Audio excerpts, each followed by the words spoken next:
Tá aí, ó. Olha essa foto, Olavo. Se você fizer a análise, o que você quer pegar aí? A papada? O que você quer pegar? O nariz? O que você quer pegar aí? A região dos olhos?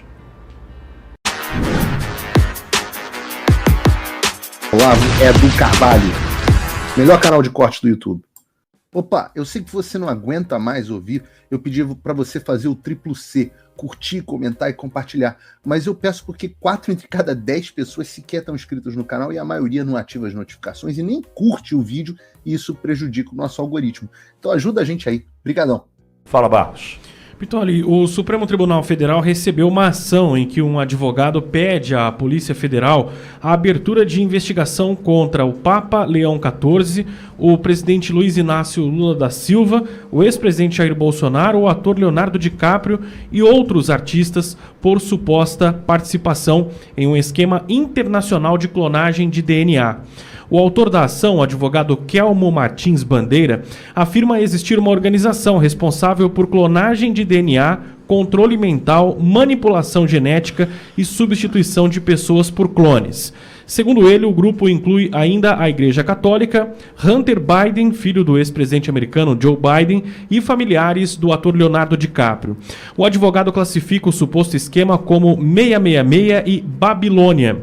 A petição não apresenta evidências científicas nem elementos de prova que sustentam as alegações, mas o documento lista como supostas vítimas dessa organização nomes de artistas brasileiros como Cláudia Leite, jogadores de futebol como Neymar e Ronaldo Fenômeno, Gabigol, o jornalista William Bonner e o general Hamilton Mourão, entre outros. O autor ainda afirma que a maioria dos artistas baianos, a turma do Calcinha Preta e metade da população de São Luís e Fortaleza estariam envolvidas ou afetadas. Entre as alegações mais graves, o advogado sustenta que o estrago é de grande monta.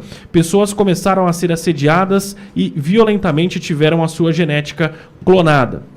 Outra pessoa, acompanhada de robôs, assume a identidade genética e a vida dessa pessoa. Geralmente, quem pratica esse crime no Brasil é membro de facção. A petição também afirma que o empresário Joesley Batista teria aparecido em Barreirinhas, no Maranhão, com sexo feminino e grávido, e que a cantora Marília Mendonça estaria viva. A pessoa que morreu no acidente aéreo em 2021 teria sido um clone. Segundo a denúncia, o projeto denominado Genoma decodificou o código genético de humanos. O caso ainda aguarda uma designação de relator no Supremo Tribunal Federal. Desculpa, a gente está jogando pedra na lua, aqui, eu sei. Mas isso aí chegou no Supremo Tribunal Federal, Olavo. Isso chegou no Supremo Tribunal Federal. E tem um detalhe interessante, que na foto da matéria, né, Barros? Tem o Lula de perfil, né? Isso. Não é isso aí? Não é isso aí? É. Mostrando que a gente tem 2 Lula, 3 Lula, sabe Deus quanto Lula e tal. Eu falei, Barros, traz, porque isso aí é uma loucura. É uma loucura. Agora, onde eu trato da polêmica? O fato do tal do Lula, na esteira com 80 e lá vai pedrada, correndo como um jovem. Chama a atenção de todos? Chama sim, senhor. O Lula da recuperação daquela cirurgia no fêmur. Chama a atenção de todos? Logo depois ele trotando ali no interior do Palácio da Alvorada. Chama a atenção? Chama. Naquele momento fizeram até menção à sombra, que não havia sombra, poderia ser uma imagem criada e tal. Nós temos a foto, eu não sei se, Baú, você tem essa foto do Jornal da Cidade Online, que publicou essa matéria, mostrando uma foto de Lula de perfil, que chamou muita atenção. E aí eu conversei com uma pessoa que é especialista em questões relacionadas a anomalias craniofaciais, para tentar entender o seguinte: existe diferença, e essa pessoa me apontou algumas diferenças básicas com relação à estrutura da face, que sugerem essas diferenças, que a gente está tratando de pessoas diferentes. O Pitoli está dizendo que o Lula é clone? Não. Eu não estou dizendo que o Lula é um clone, que é um sósia. Eu não estou dizendo. Mas a foto, ela diz muito. Quando estiver pronta a foto, me libera para mim, Edson. Quando a foto estiver pronta, a foto tá aí, ó. Olha essa foto, Olavo. Se você fizer a análise, o que você quer pegar aí? A papada? O que você quer pegar? O nariz? O que você quer pegar aí? A região dos olhos? O que você quer pegar? Mulher é boa para detalhe, hein, Adel? Quer pegar qual parte ali? A boca? A boca? A barba? A orelha, barba? Cabelo, que chama atenção também. E aí? Eu não estou dizendo que é sósia, eu não vou me atrever a esse ponto. Não vou me atrever a esse ponto. Mas eu volto ao dia 26 de novembro de 2023. Primeira manifestação que eu estive logo após a morte do Clezão. A família do Clezão estava. A Luísa Késia e a viúva Jane estavam na Avenida Paulista. E ali vi o doutor Sebastião Coelho passando, ainda não tínhamos proximidade. Aliás, preciso saber como é que ele está, o doutor Sebastião Coelho. Deve estar assistindo a gente agora, inclusive. Foi quando eu vi ele passando assim para ir para o caminhão, na Avenida Paulista, ali em frente ao MASP. E uma senhora, já ouvinte da Auriverde, porque a gente tinha um mês de Auriverde, a gente tinha acabado de ser expulso da Jovem Pan, uma senhora pediu para tratar desse tema. Pitoli fala, é sósia ou não é? Eu falei, veja, é muito difícil a gente tratar desse assunto do sósia por uma série de elementos que precisam compor o personagem. Os 9 dedos, a voz. Não é uma voz fácil de você tentar imitar, tentar buscar, não é. Uma voz que já passou por um tratamento de câncer. Né? A gente sabe com quem nós estamos lidando. As histórias que vão sendo contadas, né? Os resgates históricos que faz em palco, em palanque, no improviso. Eu posso aqui tirar uma conclusão que também não é boa, que pode ser um Lula sem cachaça, um Lula com cachaça. Eu posso, não posso? Tendo a informação de que ele curte a marvada, qual o problema? Mas chegar no ponto de sósia, de clone, eu não consigo me atrever. Não consigo, Olavo. É um tema polêmico, não quero fazer polêmica. Nós não vivemos de sensacionalismo aqui, mas tem alguém que entrou com um pedido ali no Supremo Tribunal Federal de bem estranho, Olavo. Dá para conversar uma hora sobre isso, né? Me chamou a atenção na matéria, Pitoli, amigo ouvinte, foi muito bom isso, né? O jornalista escreve assim, que o advogado, né? Ele entrou com a ação e disse, a matéria diz assim, e não apresentou provas. Eu fiquei imaginando. Claro que não apresentou provas, né? Enfim, é importante isso, né? Como ter provas desse tipo de afirmação que é feita na ação. Bom, relevante. Como é que o STF admite o ingresso desse tipo de ação? Tem uma porta aberta no STF gigantesca de um tribunal que deveria ter uma preocupação com outros segmentos com base efetivamente no seu trabalho, que é a constitucionalidade. Então tem uma porta aberta gigantesca, o STF extrapola seu limite de atuação, sem dúvida alguma. Lula deseja intensamente passar a imagem de um conteúdo de jovialidade, de saúde. Os meios para utilizar, os meios utilizados para esse objetivo de transmitir saúde, de transmitir plenitude, podem ir do lícito ao ilícito.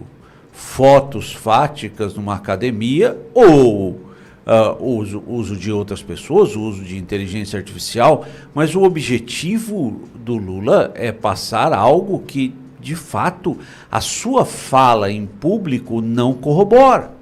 Ele quer passar a imagem de saudável, quer passar a imagem de plenitude de saúde, mas quando abre a boca para falar, as falas, as palavras o traem. E ele tá com um cassinol, não sei lá, na cabeça, tal, isso aqui em tratamento, correndo na esteira. Exato. Não tem sentido. Não fecha a conta. Né? Não há sentido algum. Eu li a matéria sobre o tumor, em tratamento, enfim. Mas o que eu coloco de relevante nesse ponto, ao meu ver, é a fala de Lula não coaduna com alguém emocionalmente saudável que atua, que está pronto para exercer a presidência de um país como o Brasil, pujante, um país rico no seu conteúdo, na sua terra, na sua agricultura, na sua pecuária, enfim, não está pronto. Não está, é dissociado. As falas de Lula são dissociadas dessa saúde que apregou a ter. Talvez nem Lula, como a ação impetrada, nem Lula tem as provas. Agora, é estranho, Olavo e Walter, né? Uma ação dessa dentro do Supremo, né? Veja, o cara foi para o lugar certo, né? Boa, contra-intuitivo, boa. Ele foi para o lugar certo, né, o cara? Já que só tem louco aqui, vamos para o lugar certo, né? Mas vamos lá. Walter, veja, eu quero deixar muito claro de novo aqui para a audiência, meu objetivo não é polemizar, sensacionalizar, não é. Mas veja, é algo que persegue esse que está comandando o Brasil desde antes da posse. Pessoas que tratam do assunto, pessoas que falam do tema e tal. E aí, este veículo de comunicação, no seu post, trata dessa matéria, falando dessa ação sem pé nem cabeça, né? Mas coloca essa foto do Lula. E essa foto do Lula, né? Edson, se puder colocar a foto de novo, por gentileza, Edson. Essa foto é que chama a atenção pela distinção entre ambos. A gente está falando de duas pessoas distintas. Me perdoem, mas aí são duas pessoas distintas. Se ali tem o Luiz Inácio e o Zé das Couve, eu não sei quem é quem, mas um aí é o Luiz Inácio e o outro quem é? Eu não estou querendo polêmica, mas o que me apresentam me faz crer que eu preciso discutir o assunto. E qual é a discussão aqui? A discussão aí eu tenho duas pessoas. Aí não é o mesmo perfil, a gente está tratando, teoricamente, do mesmo homem, entretanto, quem é quem aí? Walter, me perdoe, fica muito subjetivo, mas é tema que está na discussão. Primeira ação, que é legal ter colocado na sequência dos Janones, que fica um bloco só de loucuras, né? Mas essa foto chama atenção, Walter. Sabe que eu vou começar por uma história que também é culpa do PT, por incrível que pareça. Vamos dizer que é papo de maluco também nosso aqui, ou de fanático, mas foi o PT que começou essa política da lei antimanicomial e soltou tudo que é louco. Hoje em dia não tem mais aonde uma família que infelizmente tem um problema com alguém que tem uma psicose, algum problema, não tem mais para onde levar, porque eles instituíram isso. E aí, né, tem tudo que é tipo de louco, como a gente está vendo. É óbvio que isso daí é uma loucura. É um papo de maluco. O que é ruim é que na política tem um estratagema que Saul Alins que trata, que é a respeito da ridicularização do adversário. E aí eles aproveitam esse tipo de coisa para nos colar esses estigmas. O cara é terraplanista, o cara é isso, o cara é aquilo. Esse negócio do clone não existe. É óbvio que tem coisas estranhas ali. Eu tendo mais até a achar uma história da literatura que fala, por exemplo, o livro O Espelho de Dorian Gray. E o cidadão fez um pacto com o diabo. E aí ele não envelhecia. E a imagem dele, a alma dele ficou presa num espelho. E lá no sótão da casa, a imagem dele, a alma no espelho envelhecia e ele não. Eu acho que é mais provável que esse cidadão aí tenha feito um pacto com o diabo do que de fato seja um clone. Mas tem gente que acredita nisso, tem gente que acredita em ET, essas coisas todas, tem gente que acredita em máquina do tempo, né? E vai a gente dizer que não existe, então as pessoas acreditam no que querem acreditar, assim como tem gente que acredita no Lula, e na picanha e na cerveja. Eu só quero lembrar a historinha do sósia né? O Zeus se encanta por uma mulher que se chamava Alquimeia. E aí ele resolve seduzir a mulher e se disfarça no marido dela, que se chamava Anfitrião, que era um general e que estava viajando. E ele chega uma noite antes, se apresentando como o general, esse o Anfitrião. e convoca um outro deus, que era o mensageiro dos deuses, se chamava Hermes, para se disfarçar no segurança ou no mordomo da casa de Alquimeia, que se chamava Sósia. E então Hermes se transforma em sósia, adquire a forma de sósia, e a partir dali, ao longo da história, toda vez que alguém é uma cópia ou parecido com outra pessoa, desde então, lá de trás é que vem essa imagem e essa ideia do sósia. Não sei o que o Lula pode ter feito. Pode ter feito plástica, reposição hormonal, certamente reposição hormonal ele está fazendo. Essas coisas são estranhas, mas eu para esse lado da loucura, não sei nem como é que essa ação foi admitida, mas como tu disse, no STF cada coisa está acontecendo que absolutamente tudo é possível. Obrigada por assistir o vídeo até o final. Se você já chegou até aqui, confere se já está inscrito no canal e se já deixou aquele like generoso. Estamos quase chegando a 1 milhão de inscritos e a sua ajuda é muito importante para levar o canal Olavo Edu Carvalho mais longe. Até o próximo vídeo, meus amigos. E neste momento é muito fácil aos defensores do plano alegar isso é uma teoria da conspiração.